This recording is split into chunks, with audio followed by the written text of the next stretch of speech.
నమస్కారం అండి. ముందు కథలో ఆలయ దర్శనానికి ఇంకా కొంచెం సమయం ఉంది అని చెప్పుకున్నాం కదా! ఆ తర్వాత ఏం చేశామో చూద్దాం.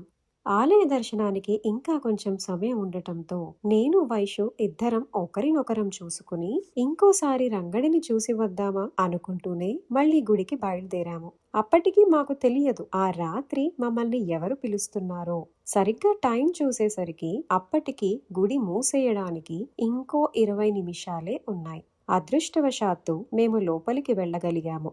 మళ్ళీ పెరుమాళ్ళ దర్శనం చేసుకుందామా లేక తాయార్ దగ్గరికి వెళ్ళిపోదామా? కాసేపు ఈ సందిగ్ధంలో నిలబడ్డాము. పొద్దున పెరుమాళ్ళ దర్శనం అయింది. మళ్ళీ చూడాలని లేకపోయిందా? చాలా ఉంది. కానీ ఆ రోజు ఇంకెవరో పిలుస్తున్నట్టుగా అనిపించింది. చివరికి నిర్ణయం మేము తీసుకున్నట్టు అనిపించింది. కానీ నిజం చెప్పాలంటే అమ్మే పిలిపించుకుంది అంతే.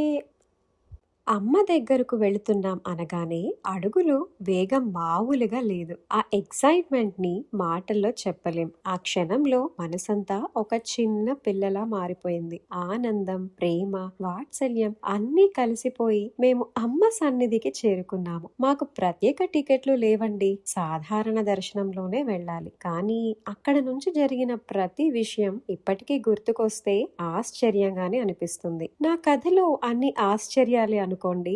అప్పుడు ఒక అర్చక స్వామి బయట కనిపించారు. త్వరగా వెళ్ళండి, టైం అయిపోతోంది అన్నారు. మమ్మల్ని లోపలికి అనుమతించారు. ఆ క్షణంలో మేము ఎంత అదృష్టవంతులమో కదా అనిపించింది. అంతే, అమ్మ ముందు నిలబడ్డాము. ఇది మీరు నమ్మినా నమ్మకపోయినా మీ ఇష్టం అండి. కానీ నాకు జరిగినది మాత్రమే నేను చెబుతున్నాను. ఆ అమ్మ మమ్మల్ని దాదాపు 10 నిమిషాల పాటు తన ముందే నిలబెట్టుకుంది. మా ఇద్దరికి మాటలు లేవు, అడగాల్సిన కోరికలు లేవు, తొందర లేదు. నేను అమ్మని చూస్తున్నాను, అమ్మ నన్ను చూస్తోంది అంతే. కానీ ఆ అంతేలో చెప్పలేనంత అనుభూతి ఉంది అంటే నమ్మగలరా? ఆ సమయంలో జనాలు కూడా ఎక్కువగా లేరు. మధ్య మధ్యలో కరెంటు వస్తోంది పోతోంది. బయట వర్షం పడబోతున్న సూచనలు కనిపిస్తున్నాయి. ఎందుకో ఆ క్షణంలో ఒక ఆలోచన వచ్చింది. ఈ అమ్మ నా జీవితంలో ఏదో మార్చేస్తుందేమో అని. నిజంగా చెప్పాలంటే ఆ సమయంలో నాకు ఒక్క కోరిక కూడా గుర్తుకు రాలేదు. నేను ఏమీ అడగలేదు, అడగాలనే ఆలోచన రాలేదు. అక్కడే ఎంతసేపైనా అలాగే నిలబడి ఉండిపోవాలని మాత్రమే అనిపించింది. నేను అమ్మని చూస్తున్నాను, అమ్మ నన్ను చూస్తోంది. మాటలు లేవు, కోరికలు లేవు, ప్రార్థనలు లేవు, అంతే. కానీ నా మొత్తం యాత్రలో అత్యంత విలువైన క్షణం అదే. రంగనాయకి తాయార్ వెనక భూదేవి తాయార్, ఆమె వెనక శ్రీదేవి తాయార్, స్వరూపం శ్రీ మహాలక్ష్మి తాయార్ అయినప్పటికీ ఆ క్షణంలో వాళ్ళందరూ నన్ను తమ ముందే నిలబెట్టి చూస్తున్నట్టుగా అనిపించింది. అప్పటికి కరెంటు పూర్తిగా రాలేదు. ఆ చీకటిలో, ఆ దీపాల వెలుగులో అమ్మ ఎంత దివ్యంగా మెరిసిపోయిందో మాటల్లో చెప్పలేము. కళ, అందం, సౌభాగ్యం, కరుణ ఒక రూపంలో నిలబడ్డట్టుగా అనిపించింది. ఆ రూపాన్ని చూస్తుంటే ఒక్కటే భావన కలిగింది. ఇది శ్రీ మహాలక్ష్మి స్వరూపమే, అమ్మవారే అక్కడున్నారు అని. ఆ క్షణంలో నాకు ఎంతో కాన్ఫిడెంట్ ని ఇచ్చిన విషయం ఒక్కటే, అమ్మ, అయ్యా నన్ను ప్రతి క్షణం కాపాడుతున్నారనే నమ్మకం. ఇంతటి భాగ్యం నాకు ఎలా దక్కింది? నేను ఏమి చేశానో తెలియదు. కానీ ఇది జీవితాంతం గుర్తు పెట్టుకునే ఒక గొప్ప సంఘటన అని మాత్రమే అనిపించింది. కరెంటు వచ్చిన తర్వాత అర్చక స్వామి నా వైపు ఒకసారి ఆశ్చర్యమైన లుక్ ఇచ్చారు. నేను కూడా ఆయన వైపు అలాగే చూశాను. చివరకు దర్శనం భాగ్యం ముగిసి బయటికి వచ్చాము. కానీ కథ అక్కడితో అయిపోలేదు. నా దృష్టిలో రెండో అద్భుతం అప్పుడే మొదలైంది.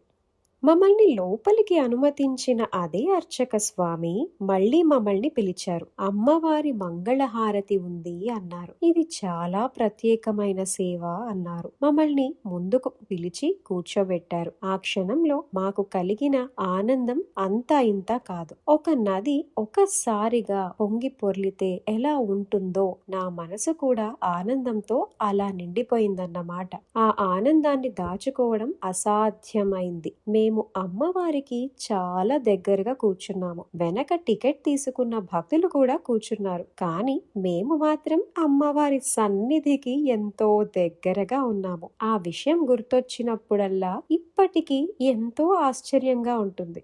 అమ్మవారి మంగళహారతి చూస్తుంటే నా కళ్ళల్లో నీళ్లు ఆగలేదు. అవి దుఃఖం వల్ల వచ్చిన కన్నీళ్లు కాదు, అమ్మని వదిలి వెళ్ళాలని అనిపించలేదు, అక్కడి నుంచి కదలాలని కూడా అనిపించలేదు. ఆ క్షణంలో అమ్మా, నన్ను నీ దగ్గరే ఉంచుకో, నన్ను విడిచిపెట్టకు, నాకు నీ దగ్గరే ఉండాలని ఉంది, నువ్వు తప్ప ఇంకేమీ వద్దు అని అనాలనిపించింది.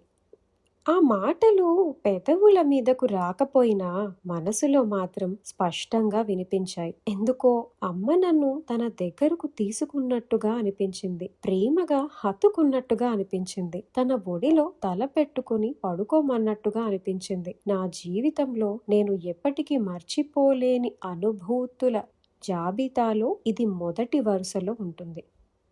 హారతి ముగిసింది. తపదు కదా, బయలుదేరాలి. కానీ ఆ రాత్రి ఇంకా పూర్తవలేదండి. మూడో అద్భుతం అప్పుడు ఎదురు చూస్తోంది. అదే అర్చక స్వామి మళ్ళీ మమ్మల్ని పిలిచారు. అమ్మవారికి సమర్పించిన ప్రసాదాన్ని మా చేతిలో పెట్టారు. ఆ క్షణంలో అమ్మే నన్ను పిలిచి ప్రసాదం ఇచ్చింది అని అనిపించింది. ఒక్కసారిగా అప్ప కుడతాను కూడా గుర్తొచ్చారు. స్వామి, నేను పెరుగు అన్నం అడిగాను, మీరు పరమాన్నం పెట్టారా? అప్పుడే అర్థమైంది, మనం అడిగింది ఒకటి, వారు ఇచ్చేది ఇంకొకటి, కానీ వారు ఇచ్చేది ఎప్పుడూ ఎక్కువగానే ఉంటుంది.